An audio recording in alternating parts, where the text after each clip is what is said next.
ในเทศนาธรรมต่างอกต่างใจดีๆมาต้องเจ้าขานะโมตัสสะภะคะวะโตอะระหะโตสัมมาสัมพุทธัสสะนะโมตัสสะภะคะวะโตอะระหะโตสัมมาสัมพุทธัสสะนะโมตัสสะภะคะวะโตอะระหะโตสัมมาสัมพุทธัสสะธัมมาจารีสุขังเสติติขอนอบน้อมแด่คุณแก้วเจ้าสามพระกาอันมีพระพุทธเจ้าพระธรรมเจ้าพระสังฆเจ้าโดยกำหนดจอมโหโดยความคารวะนับถืออย่างสูงสุดขอไหว้สาครูบาอาจารย์เจ้าทุกคนทุกองค์และขอธรรมสสดีมายังโยคีผู้เข้าปฏิบัติวิปัสสนากรรมฐานทุกองค์วันนี้ก็เป็นปีตามสี1386โตเดือน3แรมวาวันใด15 ค่ำทำเป็นวัน28เดือน2วัน25วันนี้เป็นวันที่4ของเฮาเจ้าขาทั้งหลายได้เข้ามาปฏิบัติวิปัสสนากรรมฐานได้มาฝึกหัดฝึกหัดใจของเฮาเอาธรรมะคำสั่งสอนของพระพุทธเจ้ามาปฏิบัติวิปัสสนากรรมฐานตามแนวของสติปัฏฐานทั้งสี่คือกายานุปัสสนาสติปัฏฐานเวทนานุปัสสนาสติปัฏฐานจิตตานุปัสสนาสติปัฏฐานและธรรมานุปัสสนาสติปัฏฐานอันนี้ถือว่าเป็นสติปัฏฐานทั้งสี่พระพุทธเจ้าเทศนาไว้พระพุทธเจ้าทั้งหลายและพระสาวกของพระพุทธเจ้าทั้งหลายได้เที่ยวตามไปสู่พระนิพพานโดยผลตั้งเส้นใดผลตั้งเส้นนั้นคือสติปัฏฐานอันเป็นเอกายนามัคคือผลตั้งสิ่งเดียวที่จะนำไปสู่พระนิพพานนั้นที่เขาเจ้าขาทั้งหลายในสูตรนั้นนะเยเนวะยันตินิพพานังพุทธาเตสันตาสาวกาเอกายะเนนะมัคเกนะสติปัฏฐานาสัญญีนาพุทธาพระพุทธเจ้าทั้งหลายเยเนวะยันตินิพพานังไปสู่พุทธาพระพุทธเจ้าทั้งหลายเตสันตาสาวกาและพระสาวกของพระพุทธเจ้าทั้งหลายเหล่านั้นเยเนวะยันตินิพพานังได้ไปสู่พระนิพพานโดยบุญตั้งเส้นใดสติปัฏฐานาสัญญีนาบุญตั้งเส้นนั้นคือสติปัฏฐานสี่อันได้แก่เอกายะเนนะมัคเกนะอันเป็นเอกายนามัคคือตามสิ่งเดียวที่จะนำไปสู่ที่จะนำผู้ปฏิบัติไปสู่ผลตามอันนี้เป็นพุทธศาสนาสุภาษิตที่เราสอบถามสู่จุดจุบันเราอันนี้เป็นความหมายของมันพระพุทธเจ้าทั้งหลายและพระสาวกของพระพุทธเจ้าทั้งหลายนั้นอะไรไปถึงพระนิพพานก็โดยอาศัยการปฏิบัติสติปัฏฐานทั้งสี่นี่แหละเอกายนะเอกายะเนนะมัคเกนะเอกายะเนนะมัคเกนะตัวนี้เปิดเผยออกมาว่าเอกายนะมัคกะนะถ้าเอาใส่บีพักมันเอกายนะมัคกะเอกายนะมัคกะแปลว่าต่างสายเดียวเพราะนั้นเอกะเดียวเอกะแปลว่าเอกะตัวนี้แปลว่าพระเสริฐมันมีต่างสิ่งเดียวเนี่ยนะบนคำว่าเอกายนามัคเอกายนามัคผลตั้งจะนำไปสู่พระนิพพานคือเอกายนามัคนี่แหละเนาะเอาเจ้าขาทั้งหลายผู้กระทำผู้ใดผู้หนึ่งก็ดีที่ผู้สามเณรทำตนใดตนหนึ่งก็ดีปฏิบัติตามสติปัฏฐานทั้งสี่นี่กูคือกูวันตลอดเวลาคนจะสามารถยันคำโพธิปักขิยธรรม37ประการนี้บังเกิดขึ้นในจิตตสันดานของเขาแล้วทำทั้งหลายตั้งบนกฎจักเป็นเอกสมาธิธรรมสมาธิมากาสมาธิเป็นมากาสมาธิทั้งหลายตั้งบนเป็นสิทธาอันเดียวกันตามสิทธาได้สิทธาเนี่ยมันเป็นเอกสมาธิเป็นต้านมาสิทธิเดียวเป็นพร้อมเองกันได้ โพธิปักขิยธรรม37มา มันมาครอบเป็นอันหนึ่งอันเดียวกันเหมือนตุ้นเอาหลายๆก้อนหลายๆก้อนมีหัวใจเป็นดวงเดียวกันเอามี30-40เอามีหัวใจเป็นดวงเดียวกันไว้ไพ่เบาเก็บไพ่เผาไว้ไพ่เบาแยกออกจากไพ่เหตุที่สั้นก็หลายเหตุที่สั้นก็จับเหตุที่สั้นก็แม่นนะเอาตัวนั้นไปเอกายนามัคเป็นผลตามสติปัฏฐานนี่เป็นผลตามอันเป็นเอกายนามัคจังนับเอาเราจับขาดตั้งหลายไปสู่พันธิปานไปดับกิเลสตัณหาเนาะในกระบวนการแห่งการปฏิบัติธรรมมันมีอยู่ทำอยู่3 ข้อที่เราควรเอามาปฏิบัตินะข้อที่1ชื่อว่าอาตาปีข้อที่2ชื่อว่าสติมาข้อที่3ชื่อว่าสัมปัจจาโนข้อที่1ชื่อว่าอาตาปีข้อที่2ชื่อว่าสติมาข้อที่3ชื่อว่าสัมปัจจาโนเอาตัวขาดตั้งหลายจำชื่อกำเป็นภาษาบาลีพร้อมครับข้อที่1ชื่อว่าอาตาปีข้อที่2ชื่อว่าสติมาข้อที่3ชื่อว่าสัมปัจจาโนระหว่างที่เราปฏิบัติมีปัสนากรรมฐานในทำ3 ข้อจะเข้ารอเอาหัวใจรอเนาะมันมีอาตาปีแปลว่ามีความเป็นคัดมันเดียวจงโกงคัดมันกำหนดตั้งแต่ลุกทราโตเต่าที่เขานอนอันจึงมีอาตาปี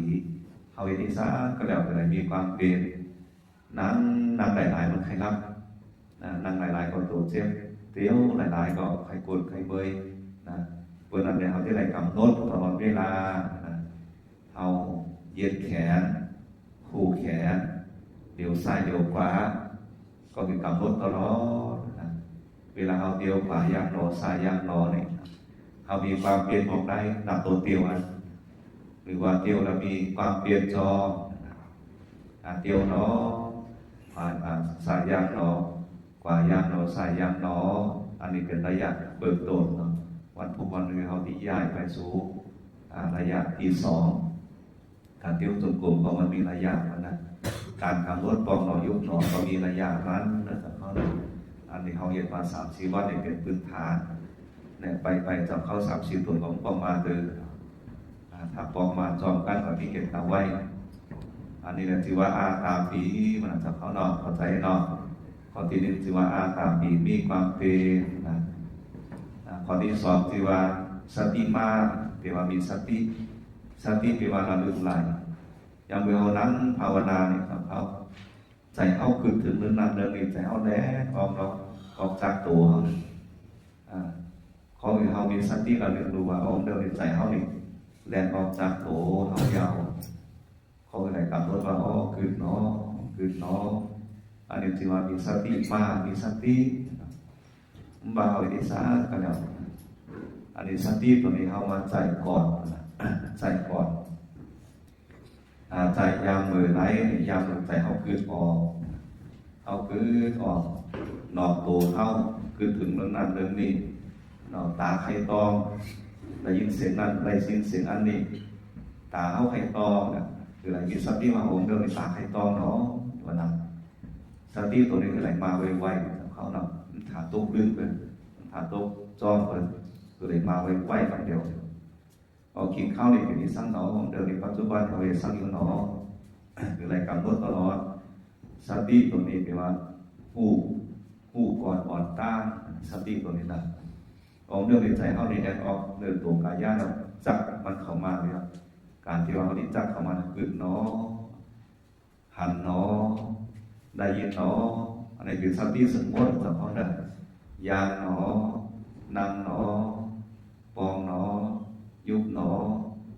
เพราะว่าเราเนี่ยมันกำต้นเนี่ยมันใจเป็นสติยาวนะมันแดนจอมไปตาม